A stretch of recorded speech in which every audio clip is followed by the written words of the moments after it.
Friends, ఇప్పుడే అందిన వార్త. అరెస్ట్ అయిన కవితను మళ్ళీ సిబిఐ అరెస్ట్ చేసింది. కోర్టు సంచలన తీర్పు. బిగ్ షాక్ అంటూ వార్తలు అయితే వస్తున్నాయండి. దీనికి సంబంధించి వివరాలు చెప్పడానికి వీడియో చేయడం జరుగుతుంది. చాలా మంది వీడియోస్ ఉన్నారు కానీ సబ్స్క్రైబ్ మర్చిపోతున్నారు. దయచేసి ఛానల్ సబ్స్క్రైబ్ చేసుకొని బెల్ ఐకాన్ ఆల్ ట్యాప్ చేయండి. ఇటువంటి ఇంపార్టెంట్ ఇన్ఫర్మేషన్ మిస్ అవ్వకుండా మీ ఫోన్ నోటిఫికేషన్ రూపంలో వస్తుంది. చాలా మంది మీరు చూస్తున్నారు కానీ లైక్ చేయడం లేదండి. దయచేసి లైక్ చేయండి, ఇన్ఫర్మేషన్ అందరూ తెలుస్తుంది. ఢిల్లీ లిక్కర్ స్కామ్ కేసులో అరెస్టు. తిహార్ జైల్లో ఉన్న ఎమ్మెల్సీ కవితకు షాక్ ఇచ్చింది సిబిఐ. ఎక్సైజ్ పాలసీ కేసులో కవితకు అరెస్టు చేసింది. ప్రస్తుతం లిక్కర్ స్కామ్ కేసులో జ్యుడిషియరీ కస్టడీలో ఉన్నారు కవిత. ఇటీవల జ్యుడిషియరీ కస్టడీలో ఉన్నటువంటి కవితను విచారించేందుకు అనుమతి ఇవ్వాలని రౌస్ అవెన్యూ కోర్టులో కూడా పిటిషన్ను సిబిఐ దాఖలు చేయగా దానికి సానుకూలంగా స్పందించిన కోర్టు కవితను విచారించేందుకు అనుమతి ఇచ్చింది. అయితే కవితను విచారించేందుకు 10 రోజులు కస్టడీకి సిబిఐ కోర్టును కోరున్నట్లు తెలుస్తుంది. ఈ నెల 6వ తేదీన జైల్లో ఎమ్మెల్సీ కవిత సిబిఐ ప్రశ్నించింది. మరోవైపు కవిత రెగ్యులర్ బెయిల్ పైన ఈ నెల 16న కోర్టు విచారణ చేపట్టనుంది.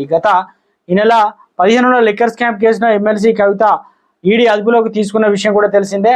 ఈడీ బెయిల్ కోసం వచ్చిన సిబిఐ కేసులో జైల్లోనే ఉండాల్సి అయితే వచ్చిన పరిస్థితి అయితే ఉంది.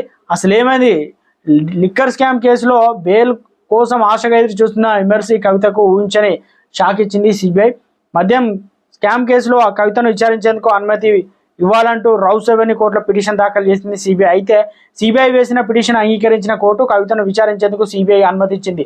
తిహార్ జైల్లో మహిళా కానిస్టేబుల్ సమక్షంలో ఎమ్మెల్సీ కవితను సిబిఐ విచారించి కవిత ఇచ్చే వాంగ్మూలాన్ని సిబిఐ నమోదు చేసుకుంది. జైల్లో ల్యాప్టాప్, స్టేషనరీ తీసుకెళ్లేందుకు సిబిఐ రౌస్ అవెన్యూ కోర్టులో అనుమతి ఇచ్చింది. విచారణకు రోజు ముందు జైలు అధికారులు సమాచారం ఇవ్వాలని సిబిఐ కోర్టుకు అయితే ఆదేశాలు అయితే ఇచ్చింది. తాజాగా కవితను కస్టడీలోకి తీసుకున్నట్టు ప్రకటించింది. లిక్కర్ స్కామ్ కేసులో ఢిల్లీ సీఎం కేజ్రీవాల్తో కలిసి ఆమె కుట్రలు పన్నారని సిబిఐ ఆరోపించింది.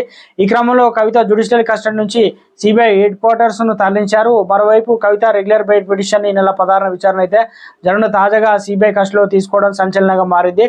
ఇక లిక్కర్ స్కామ్కి సంబంధించి మనీ కేసులో బీఆర్ఎస్ ఎమ్మెల్సీ కవిత మార్చి 15న ఈడీ అధికారులు అరెస్ట్ చేశారు. తర్వాత ఆమెను ఢిల్లీ రౌస్ అవెన్యూలో కోర్టులో హాజరుపరిచారు. వరుస షాకులు. ఢిల్లీ లిక్కర్ స్కామ్ కేసులో రోజుకు కీలక పరిణామం చోటు చేసుకుంది. తనకు మధ్యంతర బెయిల్ ఇవ్వాలని కవిత దాఖలు చేసిన పిటిషన్ను రౌస్ అవెన్యూ కోర్టు ఈ నెల 8న కొట్టివేసింది. చిన్న కుమారుడి పరీక్షలు ఉన్నందున ఈ నెల 16 వరకు మధ్యంతర బెయిల్ ఇవ్వాలని కవిత పిటిషన్ దాఖలు చేశారు. ఈ పిటిషన్పై విచారణ జరిపిన న్యాయస్థానం ఏప్రిల్ 4న తీర్పు రిజర్వ్ చేసింది. అనంతరం 8న తీర్పు వెలువరించింది. ఈ కేసు సంబంధించిన సిబిఐ అధికారులు కవితను గతంలో హైదరాబాద్లో విచారించారు.